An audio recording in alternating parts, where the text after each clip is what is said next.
Aha! Your second video in this series. Now you are becoming IB students. You're beginning to think like them, to write like them, and perhaps to read like them.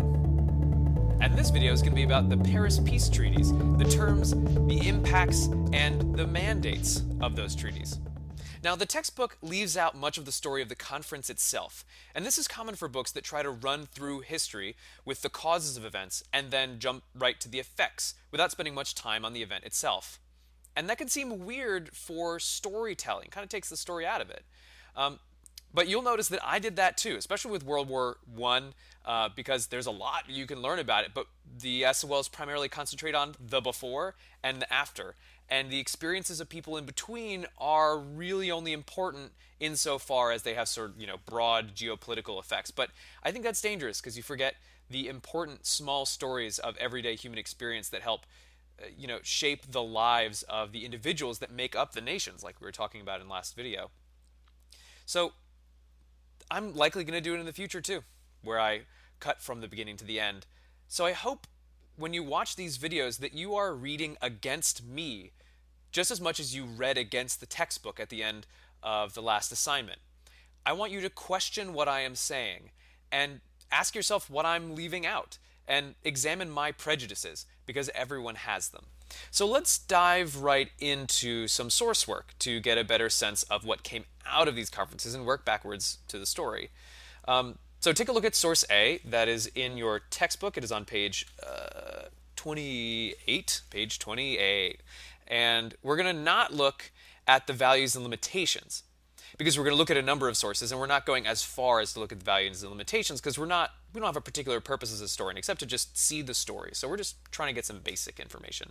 So we want to look, though, at the origin and the purpose.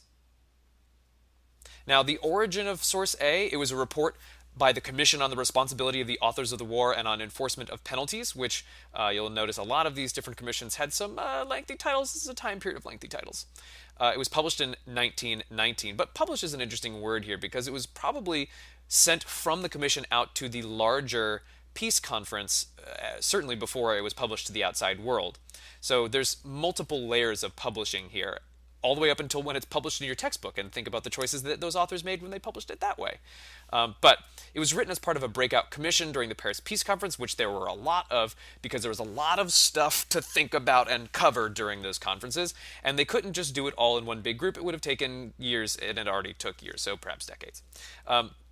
The commissions, their job was to take a bunch of information and points of view and suss it all out, figure it all out, and then make some recommendations. So the purpose of this particular piece, though, was a legal justification for assigning guilt to particular parties to the war and imposing penalties on those same nations. So they had to figure out both who was guilty and how guilty they were. So that's really what it's saying. It is trying to say exactly what the levels of responsibility are, who falls, who's in the most responsible, who's not as responsible, and who's totally not responsible. And it also looks at the absolute severity of their responsibility by saying how and what sorts of laws did they break. And when we say laws, we mean international laws, the laws of the diplomatic coming together of nations. The treaties that they had made previously are the ones most mentioned in here. But I want you to pay attention to, when I said levels of responsibility, you see explicitly in there, written in there, the most and the second most responsible for the war, but you don't see the not responsible for the war listed, because basically, if your name isn't in there as responsible, you are not responsible. So think of who that leaves out. That's Britain and France are not responsible, Russia is not responsible, Serbia is not responsible. It's all the nations that lost. It's sort of funny.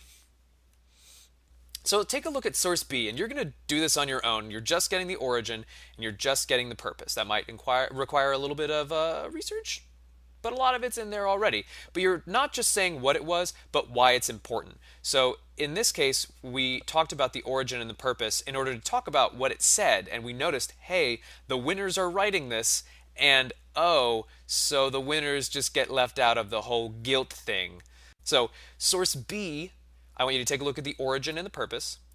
And then I want you to write, to take it a little further, how does the cartoon that you see there, The Crime of the Ages, who did it, relate to the message of source B. So that means you got to figure out source B's message. You got to figure out the political cartoon's message, but you know how to do that.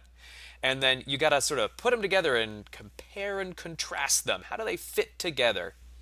All right, so now let's gather up some more knowledge about the effects of these treaties. One of the major issues at the Paris Peace Conference was how to redraw the borders of Europe. Now that the empires were collapsing and they had a devotion to the idea of self-determination, the individual peoples, that is, ethnic groups and national groups and religious groups that had ethnic and national ties, now all wanted sort of freedom from the previous empires that had controlled them. This wasn't limited to the defeated powers, but the defeated powers were the ones who were off balance, who were now in transition. And so the victorious powers felt obliged, felt it possible to then redraw their borders and pick apart those empires.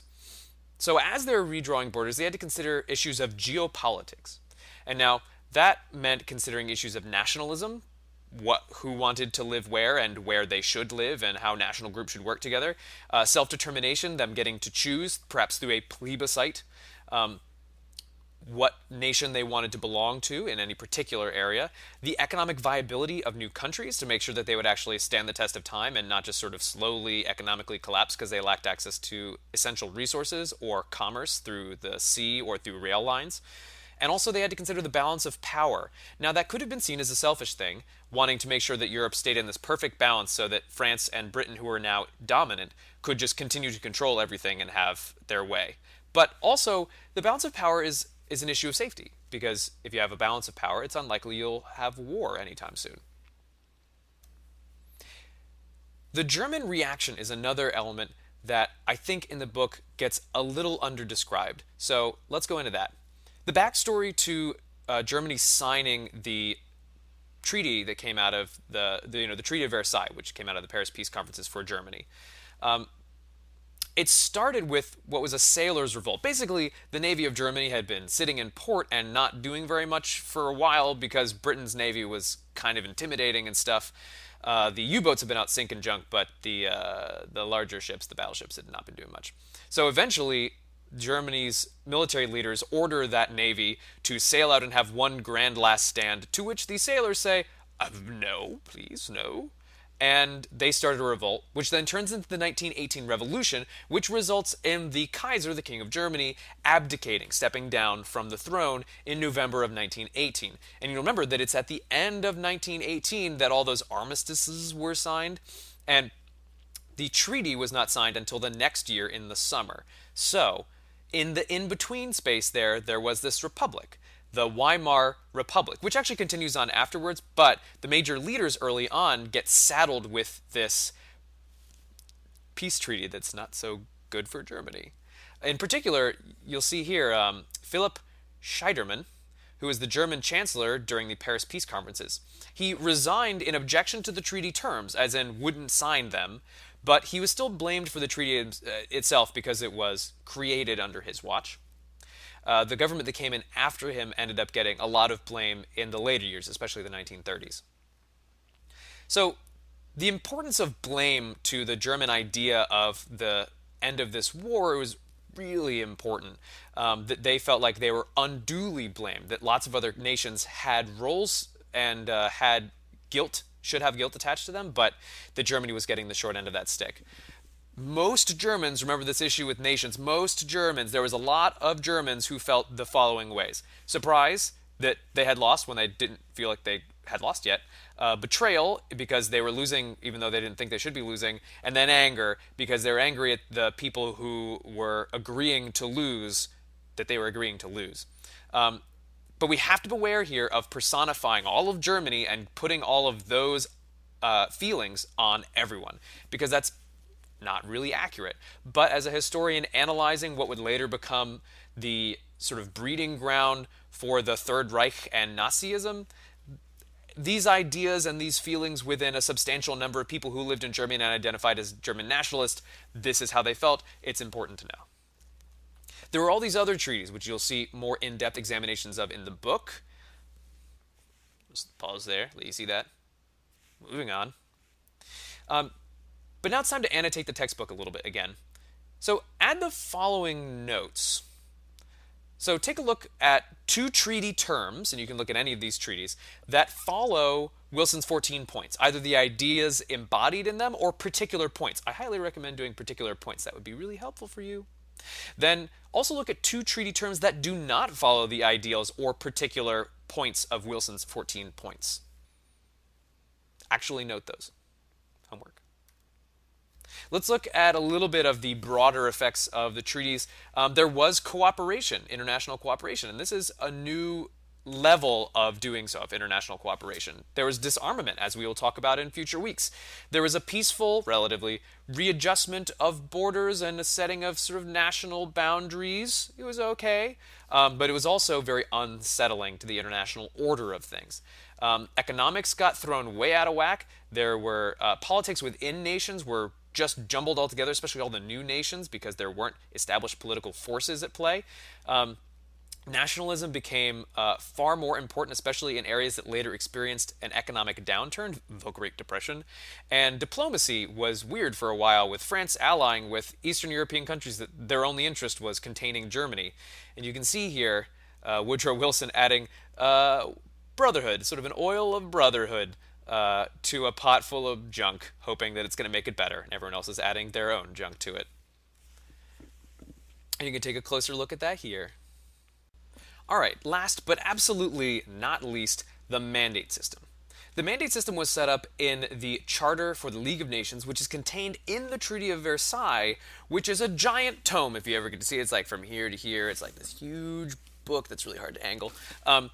Basically, the mandate system was a way of dealing with the thorny issue of what should happen to the former German colonies. Now, there were three categories. There were the former Ottoman territories, that is the Ottoman Empire's former sub-nations, and they thought, the Europeans that is, thought that, well, they were almost ready to become full civilized nations, equal with us, almost, but they also have natural resources we'd like to exploit. So they thought they'd take sort of a paternal ownership of them for a while. There was Category B mandates, and those were former German colonies in Africa and Asia, which, because they did not have white Europeans or slightly closer to white Europeans, Middle Eastern residents, they were considered, lesser and needed some more help to get ready to be nations. And so in the meantime, we'll take some natural resources and exchange it for civilization, and that'll be fine. And then the C category mandates, they were other German Pacific colonies that are not pictured here on this map, where all of the African and the Middle Eastern former colonies are pictured. But they were considered in serious need of help, and so they were absolutely controlled by the governments that were given ownership of them. So this is a good place to take a closer look at what is a just peace. Because perhaps it was just to the nations that took control of these areas that they were helping to get some compensation for the fact that they had lost a lot of soldiers and had a lot of destruction during World War I. But think from the perspective of the people who lived in those colonies. And you have to think of, was it moral for the colonizers? Was it a moral decision or good morally for the people who were there? How about ethically for the people making that decision at Versailles or for the people who were living there? How is it perceived in those two places? And how do their points of view affect the way that they would react to it? But also, what were the measurable effects? How did it actually affect the people that lived there? And when I say measurable effects, I mean, how the effects on human health and food access and education and stuff like that.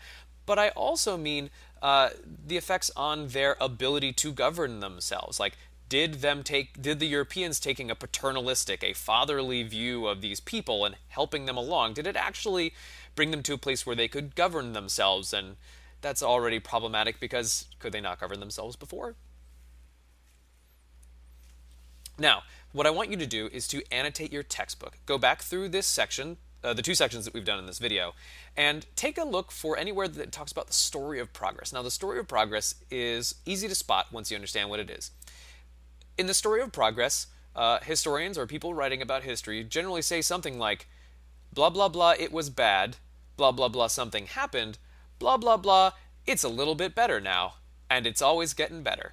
That's the story of progress. And regardless of what they're talking about, it's a particular narrative. It's like a structure that you fit stories into. It's not a structure that stories have in and of themselves. So I want you to go back and look for places where it's talking about a story of progress. In particular, look at that mandate section. There's some bits there. And even further back about the pros and cons, it slips into this story of progress narrative. So note those, underline or highlight. Also, I want you to note what goes unsaid. That is, I want you to look for prejudice. And please, also look for my prejudice. Note that down. I have some pretty clear ones. But I want you to look for the book's prejudice too. Look for when they make assumptions about perhaps the people living under mandates, or the assumptions about the desires or viewpoints of whole nations of people. Those are elements of prejudice that you have to be careful of, not to demonize those prejudices, but to be aware of when you're reading those texts so you can be sensible about how you use the information that those texts provide. Then I also want you to look at the measurable effects. Where does it talk about the actual measurable data effects of any part of these treaties? Finally, I want you to try and find places where other perspectives, that is, perspectives other than European ones, are brought into this discussion. And try and find anywhere where that happens, and then try and see what kinds of perspectives those are, and what sorts of information and stories they bring to the table. And that's all we have time for in this video. I hope you've had fun.